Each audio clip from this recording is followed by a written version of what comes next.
Welcome guys, welcome to this amazing series of daily comprehension series जिसमें हम सी set को अपने बेटर बनाने की कोशिश करते हैं और कॉम्प्रिहेंशन को कॉम्प्रिहेंड कैसे किया जाए बेसिकली। ये चीज़ें हम जानने की इसमें कोशिश करते हैं और आई होप ये सीरीज़ आपके लिए थोड़ी मतलब आपके जो सी सेट का फियर है उसको और अपनी आपकी जो कॉम्प्रिहेंशन की जो एक्यूरेसी है उसको बेटर करने में आपके लिए हेल्पफुल साबित होगी।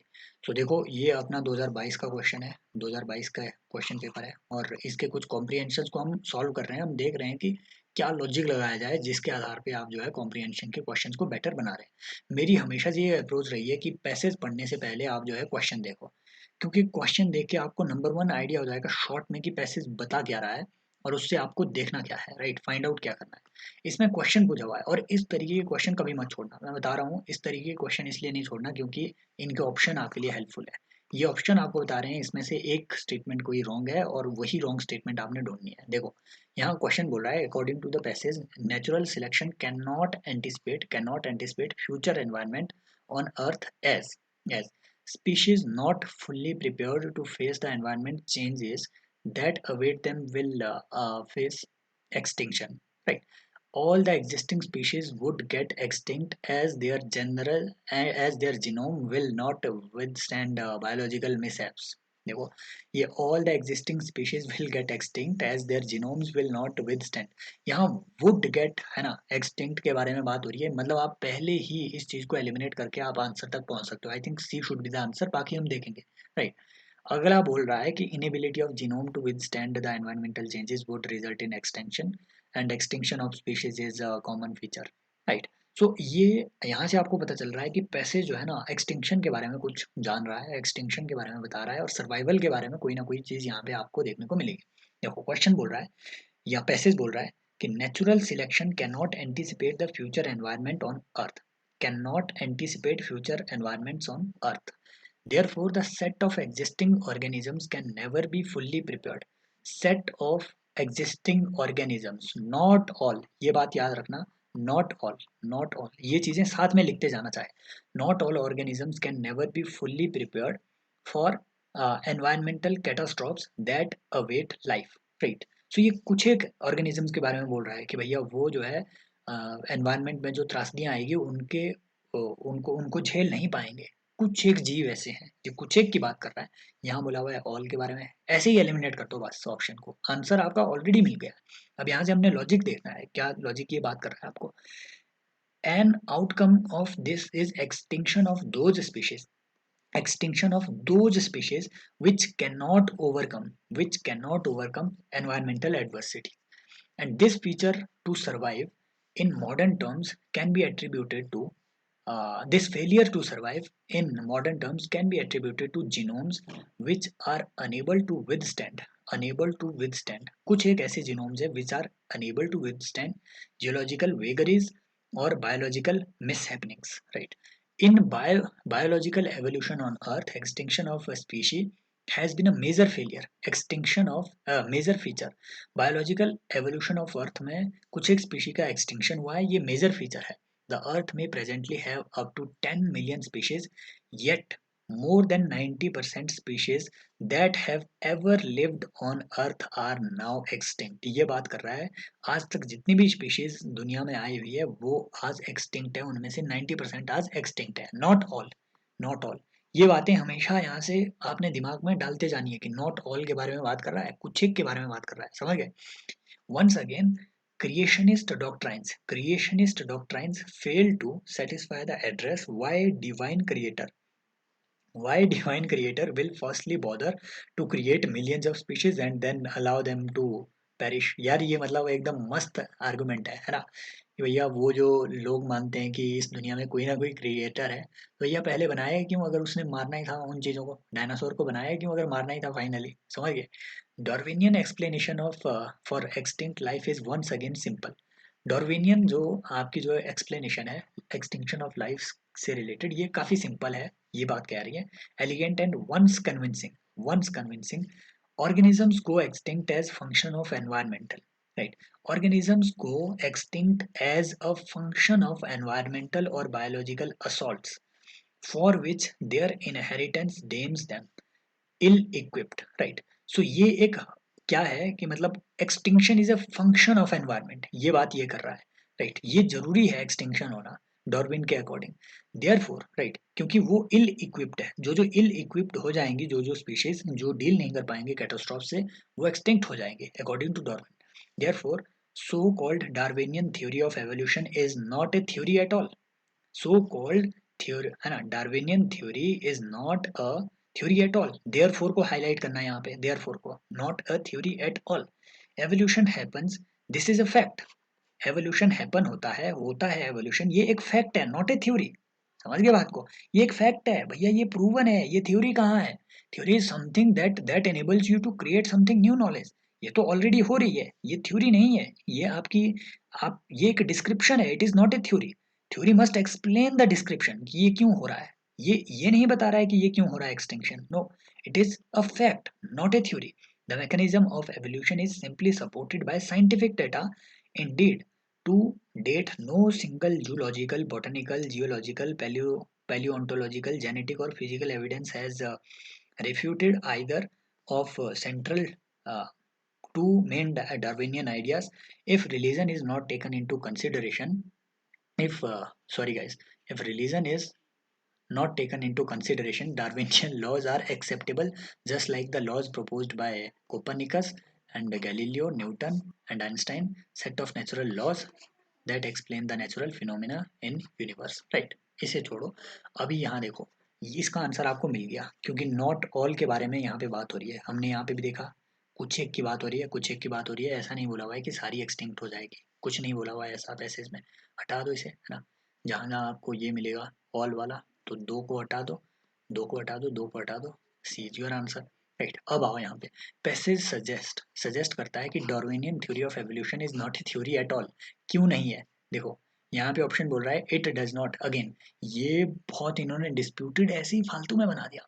कोचिंग के आंसर की कुछ कहीं पे यहाँ आ रही है, कुछ बी आ रही है, कुछ सी आ रही है, कुछ डी आ रही है, अपने हिसाब से जा रहे हैं भाई साहब। समझ गए बात को? मैं आपको बता रहा हूँ कि क्यों वो आंसर होना चाहिए, राइट। अगेन, मैंने क्यों वो आंसर टिक किया था, यही बात हमने यहाँ से अंडरस्टैंड करनी है। यहाँ बोल रही है कि it does not satisfy the creationist doctrine. इससे तो हटवा ही दो, है ना, इसे तो हटवा ही दो, क्योंकि क्रिएशनिस्ट डॉक्ट्राइन और डार्विनियन थ्योरी के बारे में यहाँ पे कोई भी चीज़ एक साथ रिलेट नहीं की जा रही है। राइट, समझ गए बात को? क्योंकि देखो, क्रिएशनिस्ट डॉक्ट्राइन की बात यहाँ हो रही है कि once again creationist doctrine failed to satisfactorily address why divine creator will firstly bother, है ना, है ना। सो क्रिएशनिस्ट डॉक्ट्राइन कह रहा है कि मतलब, है ना, कोई कोई चीज को क्रिएट करने वाला इस दुनिया में है। डॉल्फिन ने तो ऐसी कोई बात नहीं करी।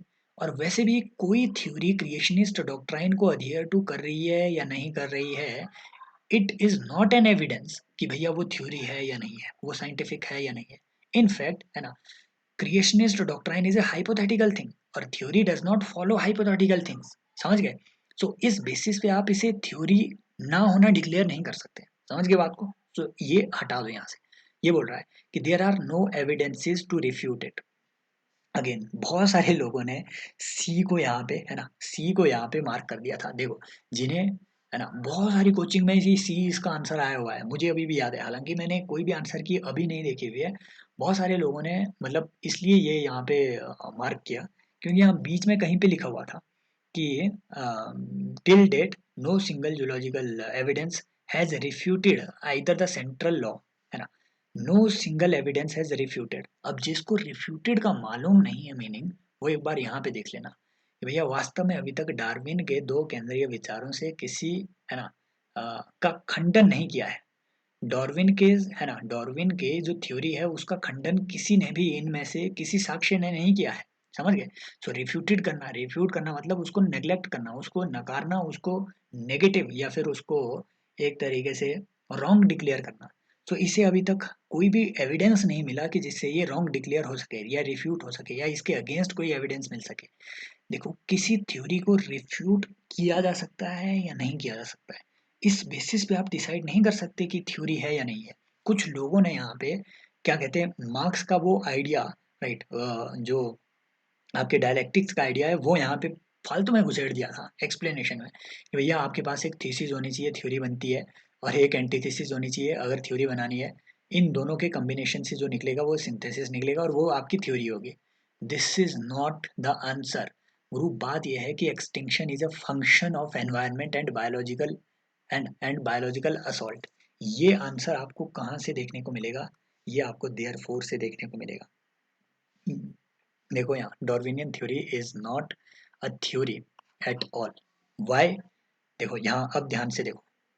देयरफॉर मीन्स इससे पहले जो चीज है that is the cause. Therefore का मतलब ही यही होता है कि इसलिए, है ना।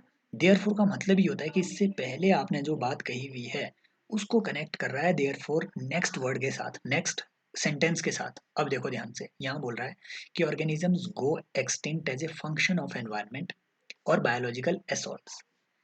देयरफॉर, ये आधा मतलब इसे पढ़ना छोड़ दो। Therefore so called Darwinian theory of evolution is not a theory at all. Therefore is the keyword. समझ गए? इसलिए ये थ्योरी नहीं है, क्योंकि this is a fact. Evolution is a fact, not a theory. B must be the answer. समझ के बात को? बाकी आप मतलब यूपीएससी के आंसर की देख लेना और उससे मैच जरूर कर लेना उस टाइम।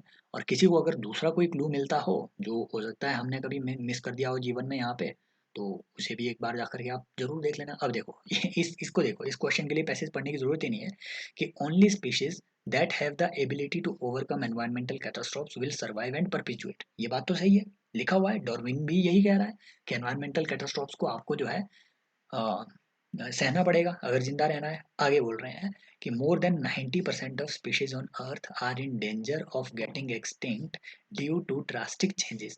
अब देखो इस 90% को ना लोगों ने कहाँ का कहाँ कनेक्ट कर दिया। यहाँ देखो ध्यान से, 90%। यहाँ लिखा हुआ है कि आज तक जितनी भी स्पीशी रही है उसमें से 90% जो स्पीशीज है वो एक्सटिंक्ट हो चुकी है।